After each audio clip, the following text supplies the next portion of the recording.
Stand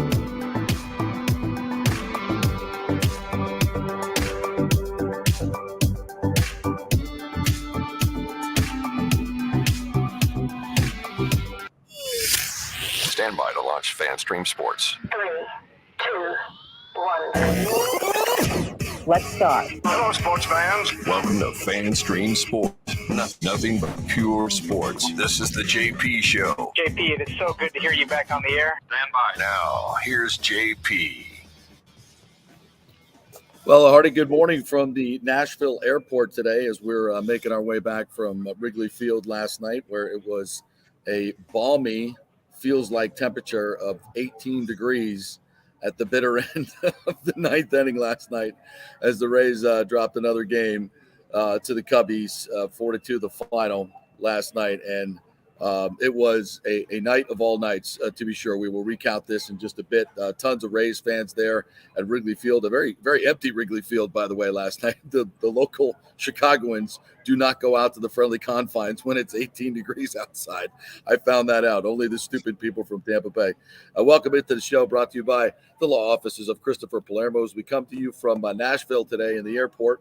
Pardon the ambient noise here today, but as you see, there is no mask on my face, and there is no mask on anybody's faces for the most part here in the airport or on the plane. So we thank you to our federal judge in Tampa for bringing some common sense to the world. Nick Geddes is back at our Tampa studios. Nicky, how was the watching of the game last night? Did the frigid temperatures come through the TV? Did you get a feel for that? I did not get a feel for that because, like I said, it was hot AF back at home. It still was. But, they shot up top. I saw the snow flurries. I saw your videos. And I felt, you were made for it. You're prepared for it because we had our experience where we sat our asses out in the cold in Nashville, and you got used to it. I did notice that Colin looked like he was a bit more used to the cold than you. You had the full trench coat, looks like, on. You were not letting anything come through you. But I saw other people with mittens on. I saw other people with legit mittens on. And it just looked miserable. I'm not going to lie to you. If there was any time I would have rather been in the Trop, it was yesterday. Well, as I said to many people at the game, it's still better than the Trop. 18 degrees, it feels like temperature of 18 degrees, still better than the Trop to be in Wrigley Field. No, man, it's a different experience. I mean, they've redone the whole thing inside and out. And, just the bottom area when you walk into Wrigley Field, I mean, it really takes you back into, I don't know, the 30s, 40s, 50s. It's just that whole vibe that you get. And it's sparkling clean. I mean, the bathrooms, the areas where you get food and beer, there's no lines at all because the place was pretty much empty. I'd say, I don't know, maybe 15,000 there last night. I would think maybe 10 to 15,000. And I'd say at least half of them were Rays fans. We had so many Rays fans there. And and the Cubs fans too were awesome. They were fantastic. Everybody was having a great time.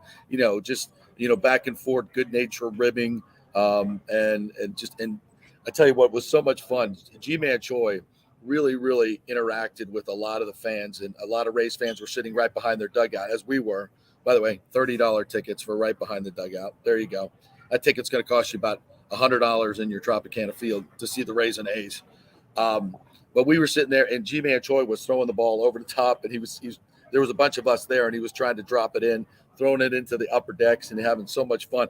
There was a group sitting right in front of us, this mom with her two kids. I think her daughter was autistic, I think, and she was trying to get a baseball, and one came right to us, and Cullen hit. I think went off of his hands, almost hit me because I was taking a video at the time. I totally botched it. I admit it.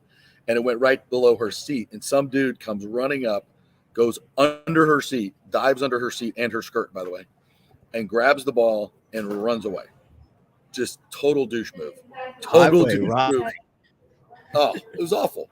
Because I was getting ready to pick it up and give it to the little girl, and the dude and then runs. But total props to the usher that was right there, who went a few innings later, went down to the dugout, got another ball, and brought it up for their little girl. They gave it to her at the end of the game. So all's well that ends well on that. But just the overall experience was just phenomenal. So much fun. And, yeah, it was cold, but that was part of it. I mean, what is this, the second game the Rays have ever played in snow. And like Shane McClanahan said, hey, it's just snow. It's not that big a deal. Yeah, and Shane McClanahan had a pretty good night, I'd argue. If we're going based off his starts for his career, you could argue that was his best start so far. I think that's the first time he's reached 9 strikeouts, or maybe the second time. Want to give him to 10, but he pitched really good in those 5 innings of work, or 6 innings of work, rather. I think he's the first starter to go 6 so far for the Rays, and he gave them every chance. But we come here again, tell you that the Rays bats do not have it right now. They just don't. No, and yet that lineup without Wander Franco looks anemic at best. I mean, anemic at best. And when he got scratched from the lineup, everybody was pissed. But he's got, I guess, a right quad strain. And you don't any strained muscle like that, you do not want him playing in cold weather. That's a definite no. So we were pissed that we didn't see him. And the big thing was, I mean, that wind was blowing out probably at about 25 to 30 knots out to right field. I mean, those flags were starched most of the game. And there was one ball in the first 7 or 8 innings that got airborne into right field, and that was the home run, and it just went, you could just see it pick up in the wind. And I'm looking at all these left-handed batters like KK, and we're literally yelling, "Just get it airborne! Just get it airborne! It's gonna go out." And you want Kevin Kiermaier to get it airborne. I want Kevin Kiermaier to make contact. I mean, anything. 3 Ks last night. 3 more strikeouts last night for Mr. Kevin Kiermaier. And frankly, non-competitive at bats. Non-competitive. He was just there in the lineup. And we were close enough where we could really see, kind of his mannerisms, his body language. And you mentioned before the show, and I think it's a great word, he looks defeated. He did. He just looks clueless and defeated at the plate right now. And I don't know. At this point, what's his trade value at $12 million? What's his trade value? It's nil. I mean, the Rays are going to have to package up some type of prospect just to get rid of that salary, which would be a shame. I mean, they just need to eat it, keep him on it. Just hopefully he comes back, but you can't pencil him in the lineup every day. You just can't at this point. Yeah, and you mentioned Kevin Kiermaier. It goes beyond him. I mean, listen to these averages of the guys who were in the lineup yesterday. Listen to this. Arozarena, 214. That's the highest. Brandon Lau, 195. Brett Phillips, 190. Josh Lowe, 182. Taylor Walls, 167. Kiermaier, 120. Mike Zunino, 048. I think he has like 2 hits this year, maybe. And they've scored 4 or 3 runs or more in just 4 games.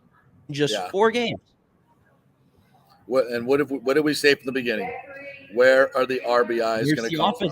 Where's it come from? Yeah. And everybody was like, oh, we can trade Austin Meadows. No big deal. Josh Lowe's going to come in, fill it in. He'll be fine. The offense will be fine. That second-ranked offense in Major League Baseball that you had last year, Joey Wendell. We miss Joey Wendell big time. We miss obviously we miss Austin Meadows. I'm not to say Nelson Cruz, but I mean, as average as he was last year, he's miles better than anybody that's up there right now. I mean, this offense is absolutely anemic. And trust me, there were these Cubs fans behind us. These guys, they were like every time they had the averages flash up on the big screen at Wrigley Field, and they're like, "Oh, this guy's batting .050. Who's this slugger?" I mean, that would be our catcher, Mike Zunino. Ooh, who's this guy? He's hitting 114. What do you say? You're just like, dude, AL East champs. Woo, last year. Yeah, it's what it is. It's what they are right now. I mean, everybody says, oh, you can't overreact after 11 games. You got to comment on what I've seen so far. You have to. Right. And you cannot tell me as a Rays fans, you cannot tell me you're not a little bit concerned right now about this lineup, because it's the same concern we had going into the year. And I'm glad you brought up Joey Wendell, because I don't think we've really talked about the loss of him and why he was just kind of shipped out, because, again, it was a numbers game for him, right? But the guy's going to give you 270 to 290 batting averages every single year. Batting average still matters to me. I know it doesn't matter to everybody in this game. It still matters to me. Doing your best to put the bat on the ball, timely hitting. He's a guy. I mean, I just love Joey Wendell. I wish we still had that kind of guy like that on the team, but he's not here. But again, it's all over with. It's in the past. The Rays have made their bed, and they're going through these struggles because of it. Who do you fear in the lineup at the moment without Wander in there? G-Man Choi. No I'll say money. G-Man Choi. G-Man Choi, I think, has been really, really good so far. I'll give him his props. Josh Lowe, I think maybe had his best game at the plate yesterday. He had some good hitting. It's good at bats up there yesterday, but he's just very far and few between. Yeah, I mean, and I'm glad you mentioned Josh Lowe because he figured in both the runs last night, stole a base. You know, he looks. I mean, he looks the part. He really does. I mean, he's the stud. And that's a guy that hopefully will get comfortable in the lineup and start to hit. We got to have him. I mean, it's just we got to have him. But I mean, we talked about this in the offseason leading into the year. You know that all these guys. We saw Suzuki last night. Didn't once again that guy can mash. I think he's leading the league in OPS if I'm not mistaken. But he was a guy that was obviously on the Rays' radar. But here's the problem, and we talked a little bit about this yesterday. When it comes to guys that have a choice, that are you're trying to woo Freddie Freeman, you're trying to woo Suzuki, you're trying to get some of these free agents. They're not coming to Tampa Bay as position players. They're just not. They don't want to play in the Trop. It's a terrible hitter's park. It's terrible for any outfielders. Obviously no fans in the stands. I mean, nobody's going to want to come here. So anybody that the Rays get is going to have to come via trade. And the biggest trade chip that we had in Austin Meadows brought back a minor leaguer. Now, I mean, right at this point, you've been talking about Paredes getting up here. I mean, I don't think they have a choice at this point. He's raking in AAA. You got to get him up here. I'm sorry, Yandy's not getting it done. He's got to play. You got to get him up here at this point. Do you not? Beyond Yandy, because I'm sure his bat will come around at some point. Taylor Walls is the one that I love his defense, but again, he's got 3 errors early on. I know. You can't dismiss that. I mean, and I know he's playing third base instead of short, and maybe we thought that transition was going to be easy for him. Maybe that's part of it. I don't know. But again, 2 walks last night, which was good, but he really hasn't hit anything this year so far. Yeah. Defensively hasn't been what we saw last year. Was it? I'm sure. I kind of thought that error was on Choi. Choi's got to come up with that. From my angle, he's got to come up with that ball. Probably. That's not a hard play. Probably, but I think that if you need the offense right now, which the Rays need the offense, yes. Paredes, I don't see why he should be wasting any more time in AAA.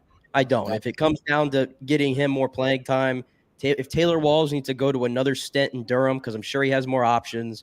If he needs another stint in Durham or whatever move they need to make, I think it needs to happen. I mean, but look, I like Yandy, but he's not a difference maker.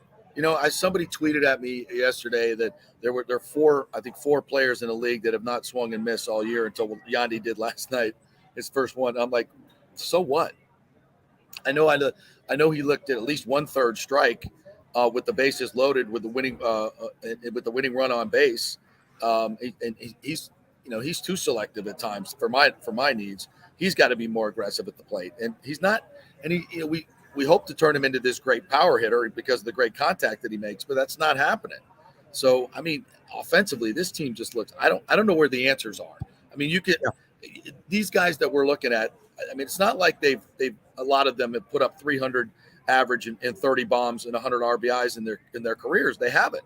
So, is that what we're expecting this to somehow magically happen? I mean, obviously, Bilal has, and he's got 3 home runs so far. So I'm not crushing him, but the rest of the guys, they got to pick it up. Yeah, and it's a shame when the pitching I thought gives you a chance. The starting pitching last night definitely gave you a chance. But again with the quick hooks, I understand there's the numbers. The third time around, 100 pitches, I guess, around the league I thought was like the benchmark. For the Rays, it seems like it's 80 because Shane McClanahan goes 6 innings. He gets pulled after 80 pitches. I thought he was dealing myself. I really did. I would have loved to see him go out there for another inning. I know that it sounds like, like armchair quarterbacking because it didn't work out for the Rays, but I don't see how in a 2-2 game where you cannot hit, it's cold outside, clearly your team just is not adjusting to it well. I don't understand how the first guy out of the bullpen is Jason Adam. That's just me. I didn't get that at all. And neither did the Cubs fans who remembered him. They're like, you guys picked this guy up? He's trash. And and right on cue. Right, no command right away. He reminded me of Chris Mazza. He just reminded me of Chris Mazza. And I look at the guys they brought in yesterday. He was in there. Javi Guerra was in there, fresh off being acquired, gives up the home run, cut him a tiny bit of slack because I think the wind carried that one out more than anything. But wasn't really impressed by it. But again, it's just the Rays picking up these scraps and saying, well, we can fix them. At some point, I don't think you could fix everybody. I just do. I think some guys are just who they are. And so far, Jason Adam hasn't impressed me. And I just don't understand why he was the first guy out of the bullpen. Because the second the Cubs scored, I mean, it's the sixth inning, or seventh inning, whatever, and I'm already going, yep, that's it. There's no way the Rays are getting more runs now. Yeah, that's what it felt like right away. I totally agree with you. We got a couple comments coming in from some of our listeners. Mario Christian says, thanks to a Tampa federal judge. Absolutely. God bless that woman. We need to get her like free tickets to everything, like Lightning, Bucks, Rays, everything. We need to shower this judge with free tickets to everything. Joe F says, I will say at least Bilal is taking his walk, but no one is hitting, and they look lost at the plate. Absolutely. Mario Christian says, I pray that you guys can set up an interview with Neil Solondz. I love Neil. In fact, I was tweeting at him last night about because I didn't know if the Rays had ever played in snow, and I'm like, I'll tweet at Neil. Neil will know. He knows everything. He is the ultimate positive guy about the Rays. I think even he would have to say that this offense is maybe one of the worst Rays offenses we've ever seen. And I just, again, I don't know if they have the pieces right now to fix it. So we'll see. Joe F. also says most of the team has played horrible defense. Again, a few splash plays did not make up for the errors. Fielding, hitting, and pitching is subpar. We look like a 500 team. That's what I said yesterday. Right now, this just looks like a team that's barely above 500. Somebody did tweet at me the number Glasnow's numbers from last year is before he got hurt, and then McClanahan's numbers, which are very similar, both of them. I think Glasnow's 13 Ks per 9, and McClanahan's I think at 14 Ks per 9 innings. Mm-hmm. Those two guys at the top of the rotation. If you can get to the playoffs, you got a shot, no doubt about it. But right now, I mean, and there's talk of Glasnow coming back at the end of the year, but I mean, you certainly can't count on it. But at this point, this team's not making the playoffs, so it's not going to matter. No, perfect weekend against Baltimore aside. What is it? 2-6, 2-6 against the rest of the competition. I'm sorry, I can't put much stock into an opening series sweep to the Orioles. I don't know how much stock we can put in that right now. And it was a perfect, and I said it all the time, and I praised them, and I loved it. They were the only undefeated team after the first weekend. But they look much more like a below-average ball club right now. Much more. And maybe it just is. They just have so many injuries, and the pitching as well, which doesn't help. But then again, the pitching has actually been – numbers aren't bad.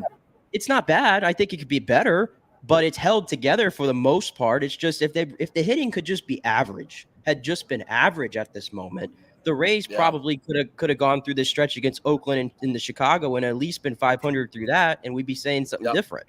But below average hitting and just downright bad hitting and guys at the plate who are just non-competitive up there, that's the problem. The lineup yesterday, 6-9, that was non-competitive.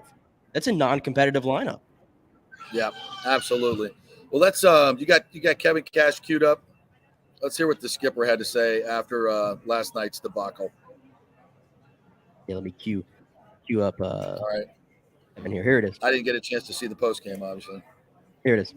The walk started. You were on the verge of getting out of it. Did it just feel like Hap kind of found that hole and things snowballed a little bit? Yeah, he had to get it back. Look, our relievers have done a really nice job. That one inning, JA has been so good for us, attacking the strike zone.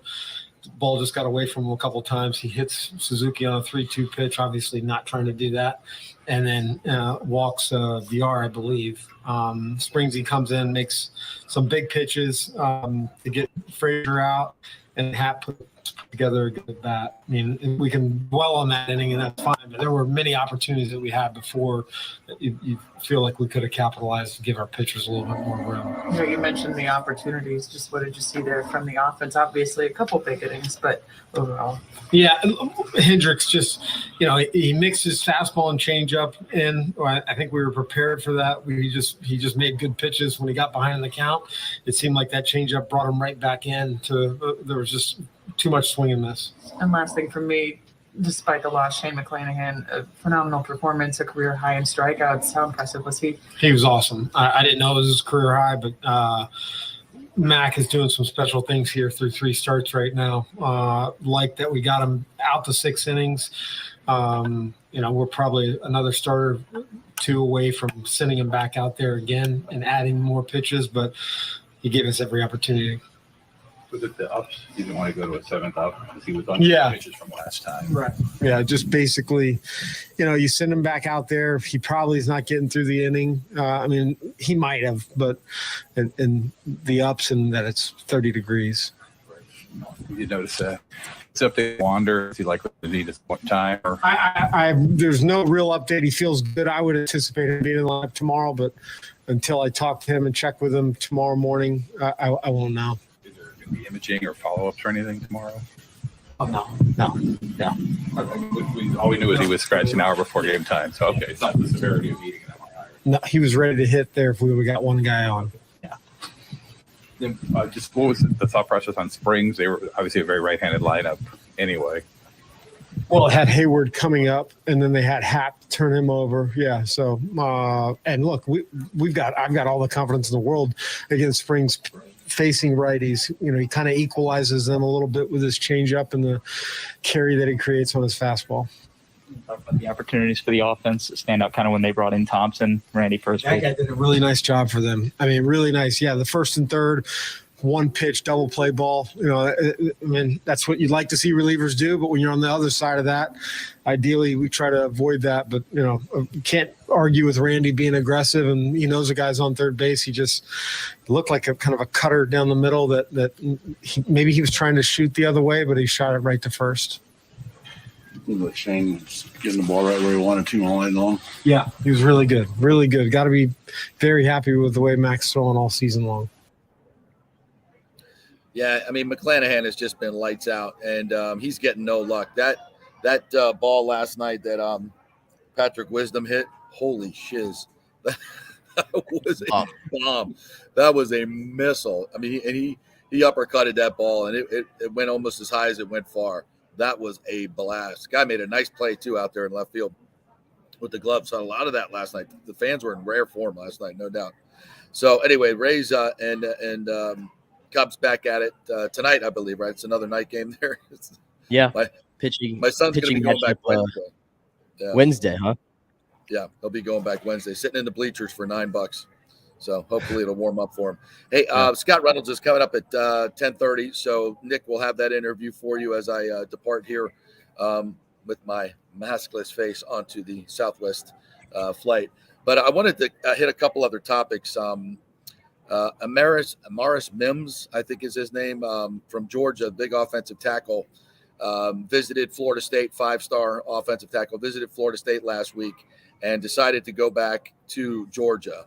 And basically what the kid did was put himself up to the highest bidder, get into the portal and get a better NIL deal from Georgia. And listen, I ain't hating on the kid one bit, but this is what we've come to in college football now. It is literally every year these guys are free agents, and they're going to go into the portal and they're going to visit other places, and whoever gives them the most money, that's where they're going to go, most of them.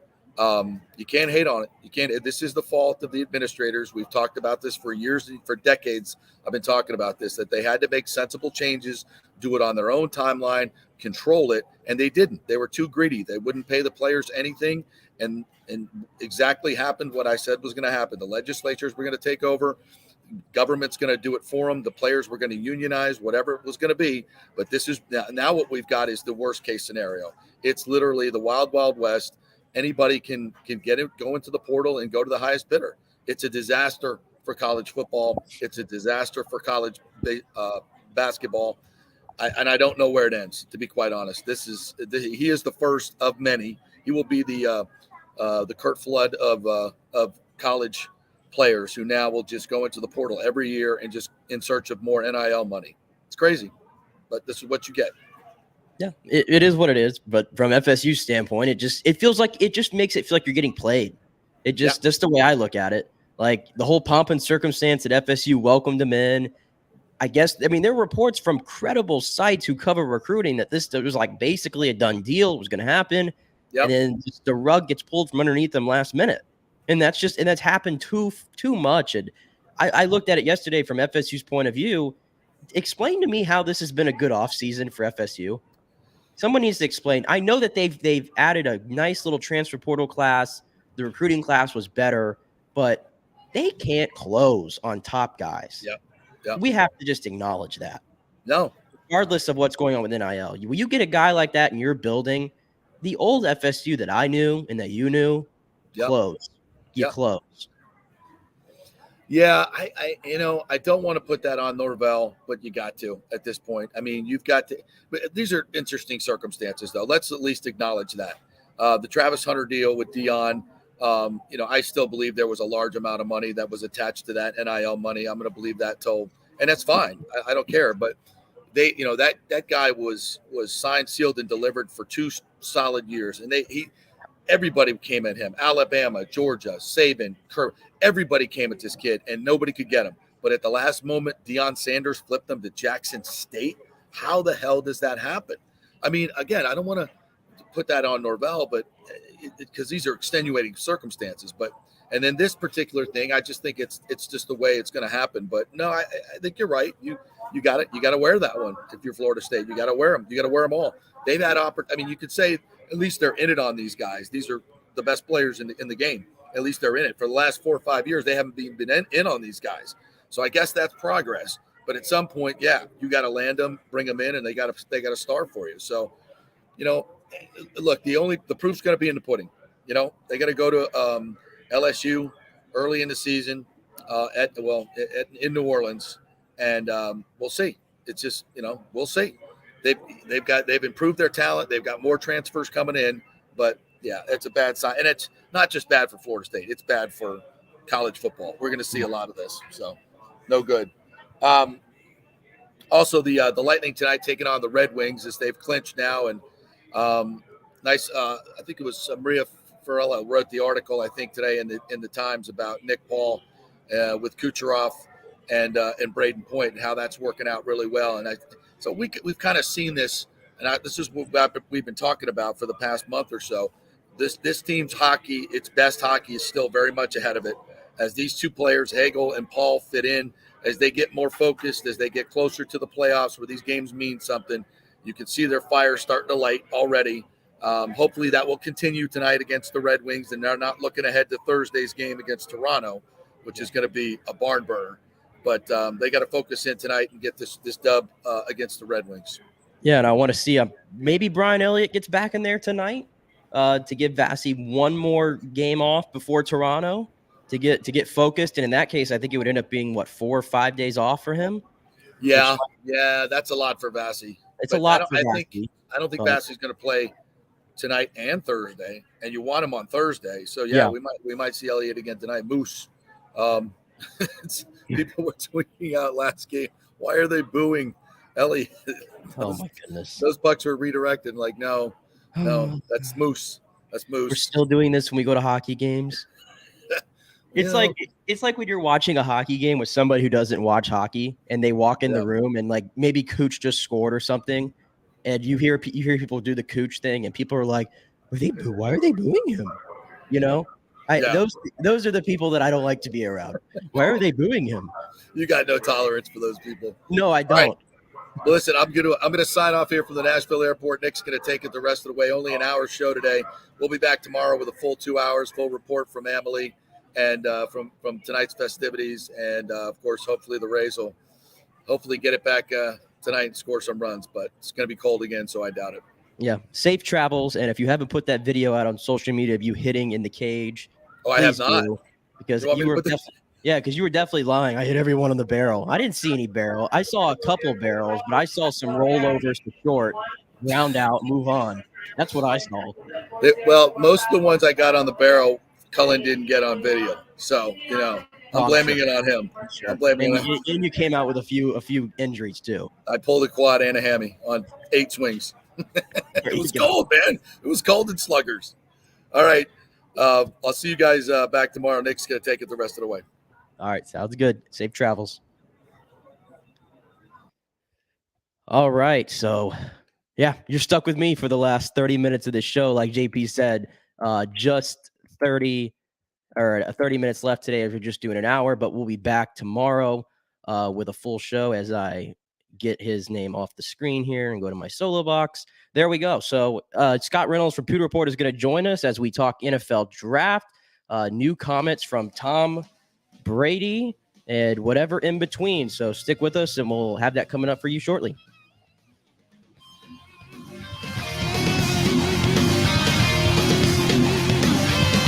The health professionals at Bay Area Modern Medical Center want you to know it's time to commit to a new healthy lifestyle. It's literally a matter of life and death. 42% of Americans are considered obese, and being obese made you 3 times more likely to be hospitalized by COVID. So getting in shape is not just about looking better, it's about living much longer. At Bay Area Modern Medical Center, they take a very different approach to primary care. It's personalized preventative medicine. Christopher Lugo and his experienced staff are proactive in looking at your issues before they become a problem, encouraging a healthy lifestyle with proper diet, supplements, and exercise to optimize your active lifestyle, building up your immune system, not destroying it with poor nutrition and bad habits. So call for an appointment, maybe change your primary care, and get on a journey back to full health and a happy life. Call 844-977-3477 or go to BAMMC.com. Tell them JP sent you for priority scheduling. 844-977-3477 or go to BAMMC.com. March Madness has come to the Gold and Diamond Source. Did you know the Aquamarine is the birthstone of the month, and the Emily collection has some great unique pieces. It's designed to be affordable, unique, stylish gold and diamond jewelry. The Julieve collection is Julie and Steve Weintraub's exclusive, one-of-a-kind, award-winning collection of the world's finest diamonds and rare fine gemstone jewelry. Don't forget, they have 0% financing and the Diamond Savings Account, where your diamond never loses its value. You can upgrade it anytime and get 100% of its value towards a new purchase. Do you have any old jewelry, broken jewelry, just lying around? Well, bring it in and get top dollar and get even more value if you use that money to buy something new or just take the cash. Shop local with the folks who support our community in so many charitable endeavors. It's the Golden Diamond Source, just a short 15-minute ride from Tampa, just over the bridge on Ulmerton Road. Always online at thegoldendiamondsource.com. Have you purchased a home in the last 10 years?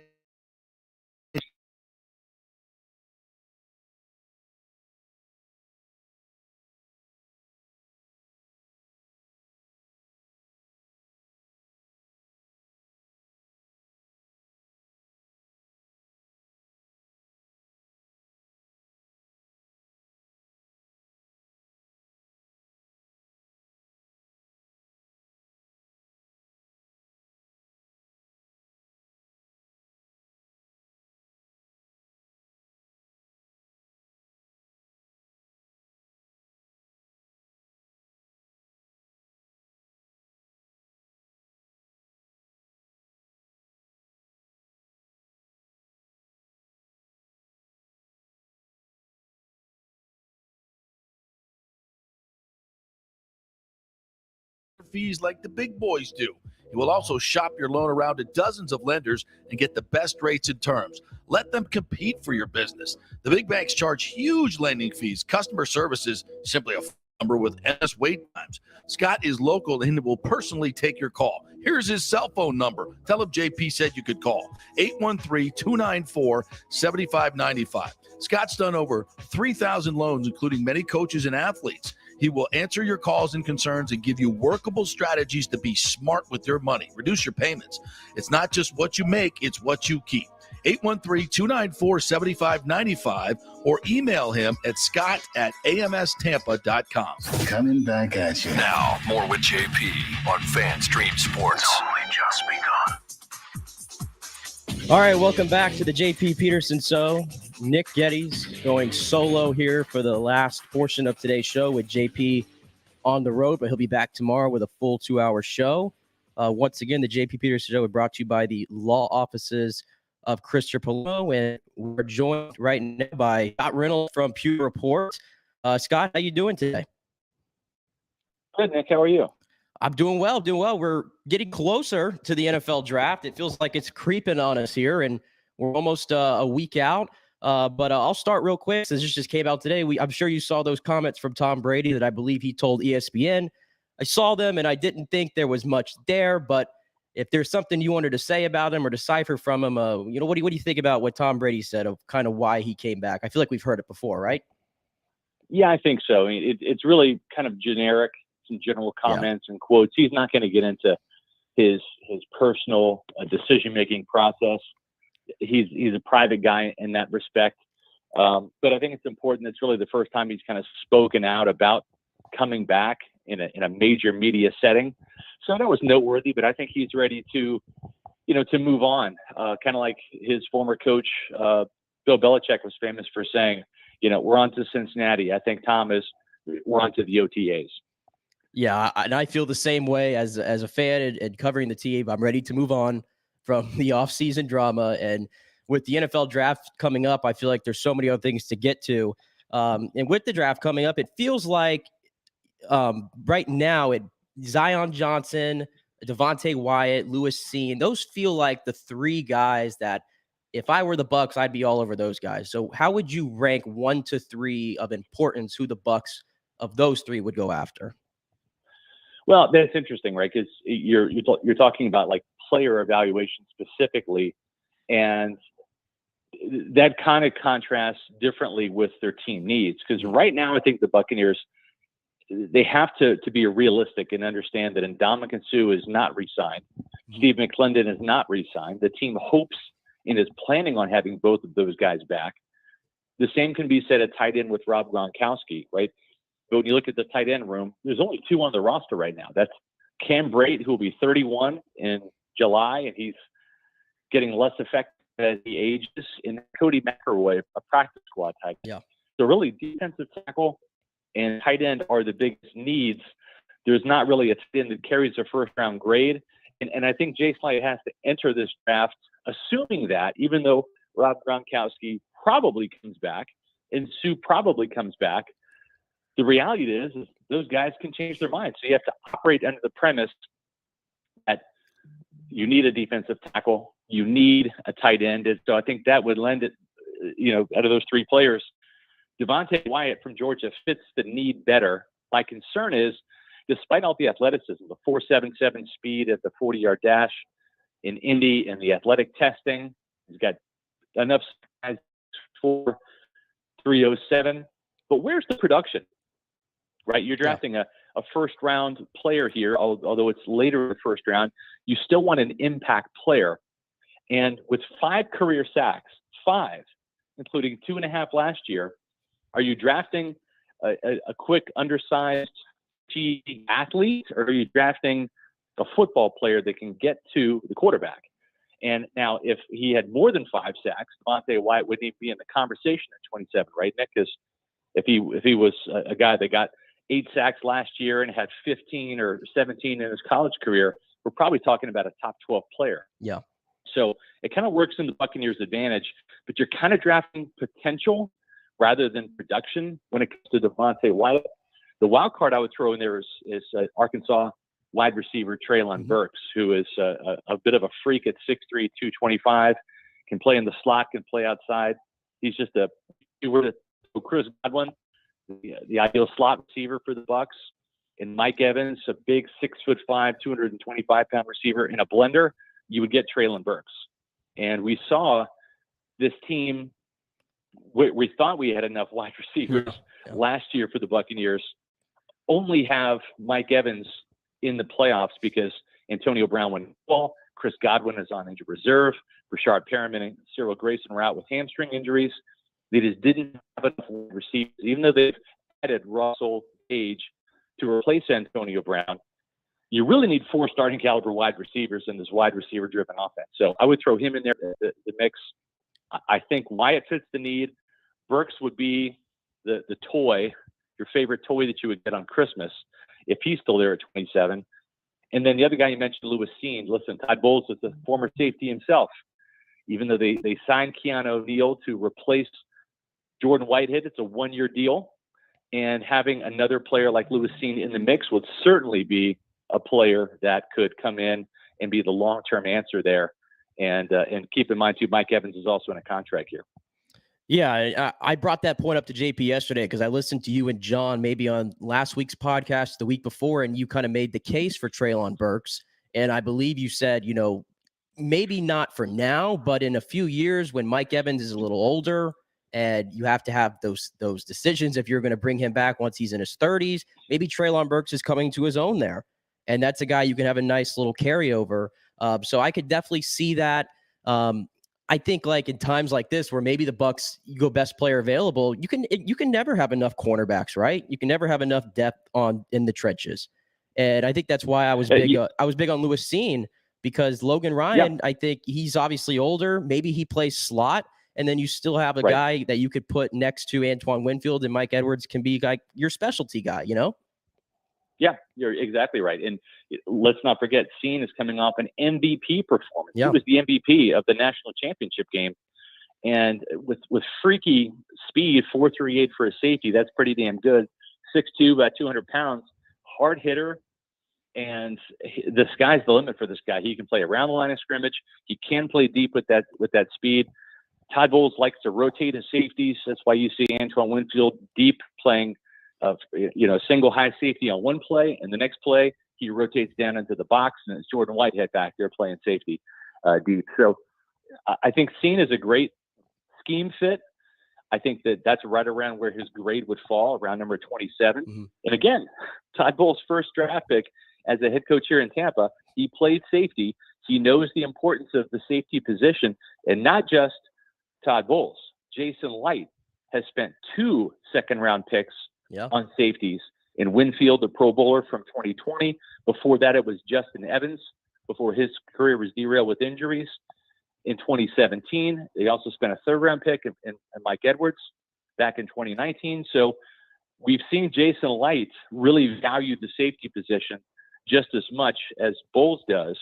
And with these new additions, Logan Ryan, as you mentioned, and Keanu Neal, they're veterans. They're only signed for 1 year. So you want to have some stability. You want to have that rookie contract, because when you start throwing out money to Vita Vea and Carlton Davis and Ryan Jensen and all that, you got Devin White coming up next year, who's going to need a big contract. He'll be playing on a 5th-year option this year. You have to have some of those rookie starters at rookie initial contract value to make your salary cap balanced and operate. Yeah, and with Sean Murphy, Bunting, and Jamel Dean, I believe they are in contract years, if I'm not mistaken, or they have to, or they have the, yes. And I don't think the organization, we would all agree, is sold on Sean Murphy, Bunting now. I think that's evident. Correct. So that would definitely factor into it. And we mentioned the tight end position.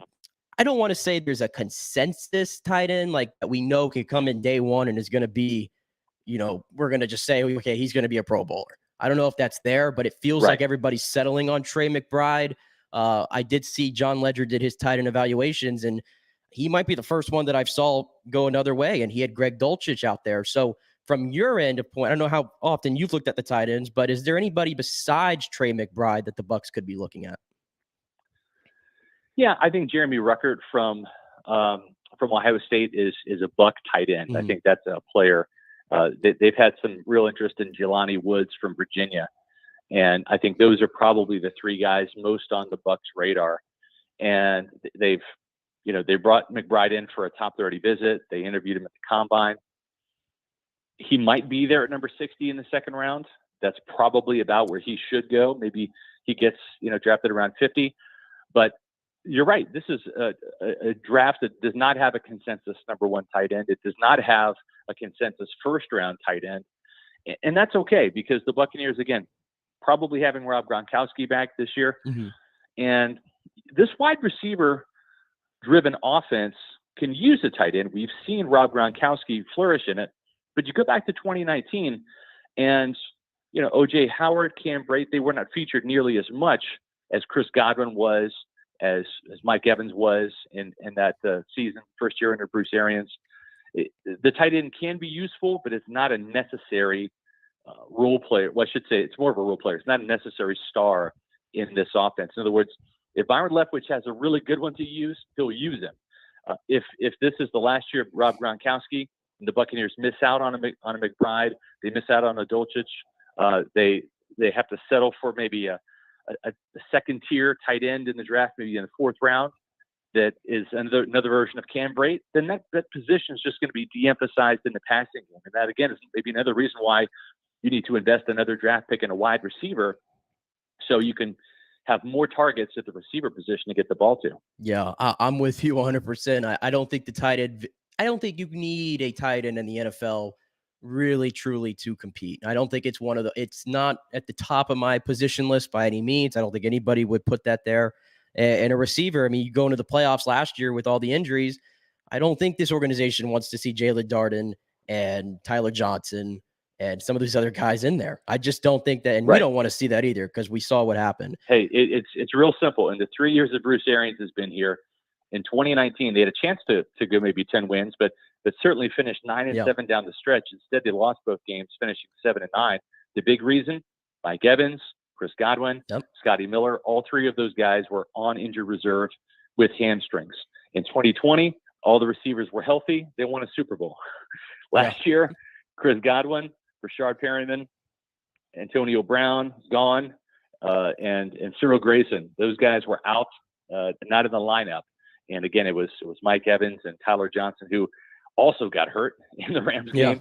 So yes, you can make the argument for drafting another wide receiver, especially to push the likes of, as you mentioned, Tyler Johnson, Jalen Darden, Scotty Miller, Rashard Perryman. None of those guys should walk into training camp feeling like they have a roster spot locked up, even if it's number 5 or 6 in the depth chart.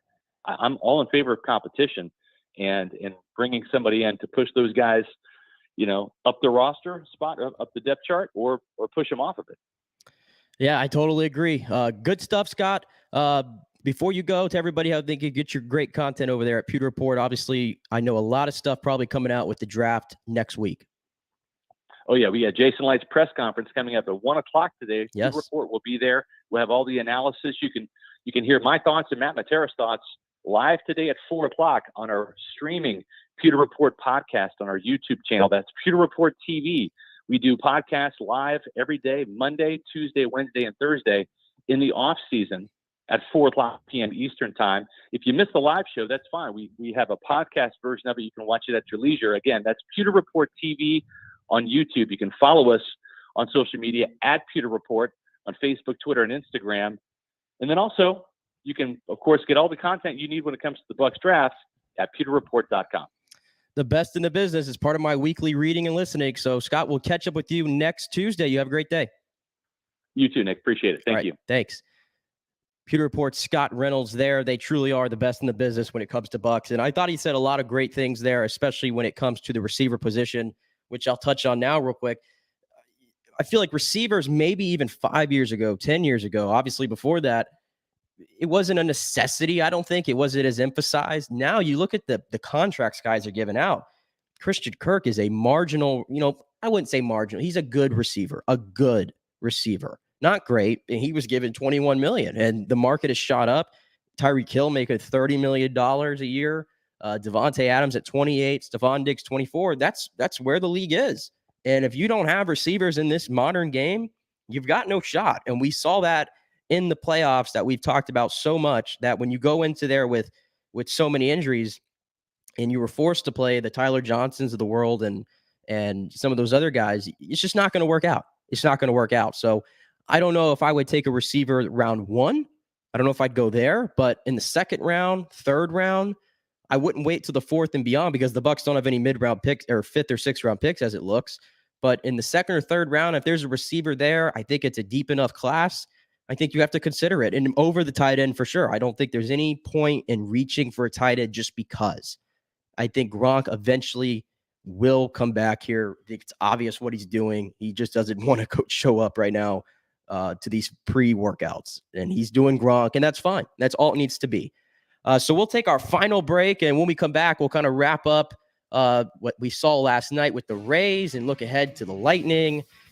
NBA playoffs are in full swing, which I'm actually enjoying for once. So we'll touch on that when we come back.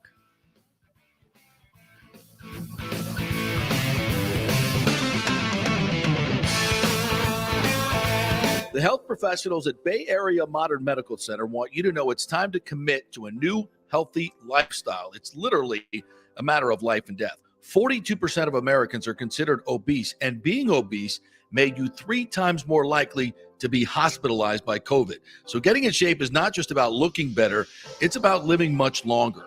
At Bay Area Modern Medical Center, they take a very different approach to primary care. It's personalized preventative medicine. Christopher Lugo and his experienced staff are proactive in looking at your issues before they become a problem, encouraging a healthy lifestyle with proper diet, supplements, and exercise to optimize your active lifestyle, building up your immune system, not destroying it with poor nutrition and bad habits. So call for an appointment, maybe change your primary care, and get on a journey back to full health and a happy life. Call 844-977-3477 or go to BAMMC.com. Tell them JP sent you for priority scheduling. 844-977-3477 or go to BAMMC.com. The world economy is in chaos, and mortgage rates are going to go higher in the next few months. Meanwhile, home values are up 24% in some neighborhoods of Tampa Bay. Do not miss this opportunity to refinance your home, get some much-needed cash to handle skyrocketing inflation, and fill up your car. Contact Scott Fitzgerald at American Mortgage Services. Even if you've recently refinanced, Scott can make the deal work because he charges no lender fees like the big boys do. He will also shop your loan around to dozens of lenders and get the best rates and terms. Let them compete for your business. The big banks charge huge lending fees. Customer service is simply a phone number with endless wait times. Scott is local and will personally take your call. Here's his cell phone number. Tell him JP said you could call. 813-294-7595. Scott's done over 3,000 loans, including many coaches and athletes. He will answer your calls and concerns and give you workable strategies to be smart with your money. Reduce your payments. It's not just what you make, it's what you keep. 813-294-7595 or email him at scott@amstampa.com. Have you purchased a home in the last 10 years and the stucco is starting to come loose from the upstairs portion? Well, that can cause some serious damage that you can't see until it's too late. Is it becoming an eyesore? Have you contacted the builder and just can't get any relief?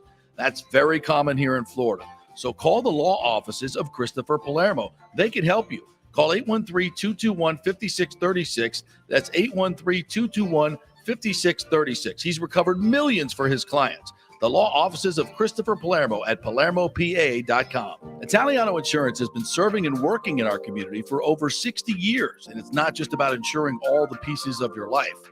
Italiano is as much a part of Tampa Bay as the Cuban sandwich, Gasparilla, and our Bucks, Lightning, and Rays. They're also active supporters of great charities like the Humane Society, Metropolitan Ministries, and local pediatric cancer centers. Hey, we all need insurance, so do business with a local company with a commitment to our community. Don't call some 1-800 number. Call Italiano and be greeted by one of your neighbors. That's 813-877-7799 or ItalianoInsurance.com. Named the Small Business of the Year by the Tampa Chamber. 813-877-7799. Pure Sports.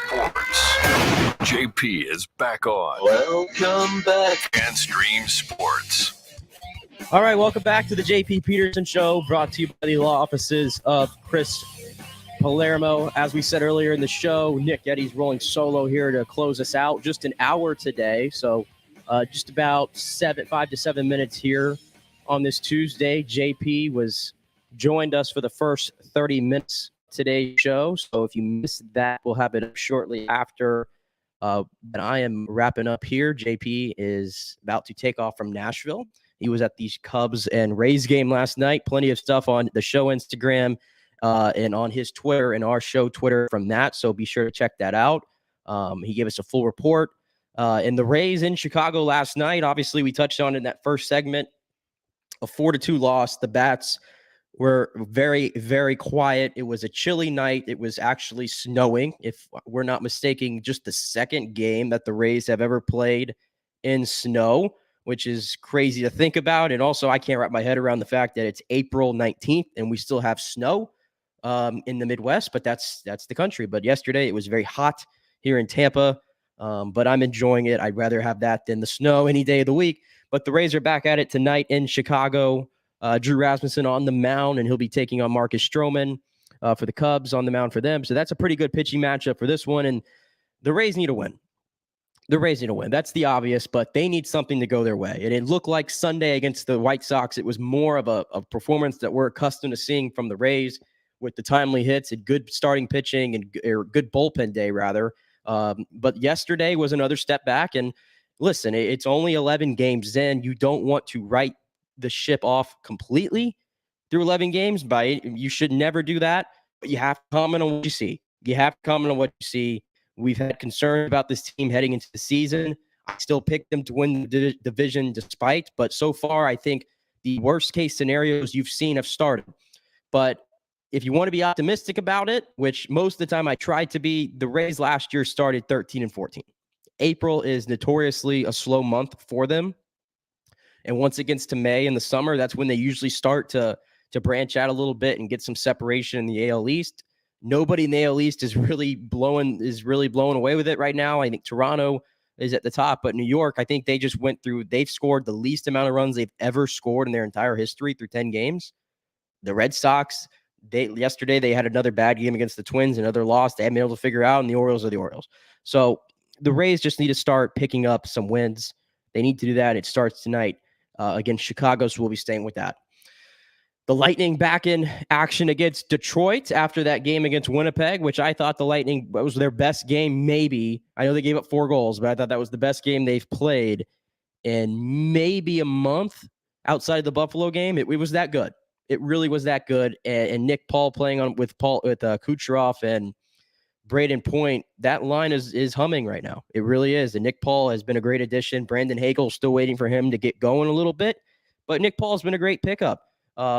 Matthew Joseph, unfortunately, I don't think he was ever going to be the guy they wanted him to be here. Nick Paul has been that and more so far in putting the puck in the back of the net. And I think the Lightning don't have many guys to bring back next year. This is one of their lighter years. I think Andre Palat's the main piece to bring back as a UFA.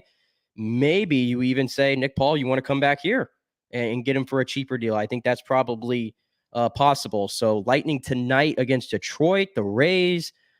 I love these doubleheaders. It's a great time of the season. And also the NBA playoffs. Yeah, the NBA playoffs are in full swing if you missed it. It has actually been pretty entertaining. I turned on some games last night. I turned on some games the day before. Obviously, we talked about the Kyrie and Boston and Nets and all that.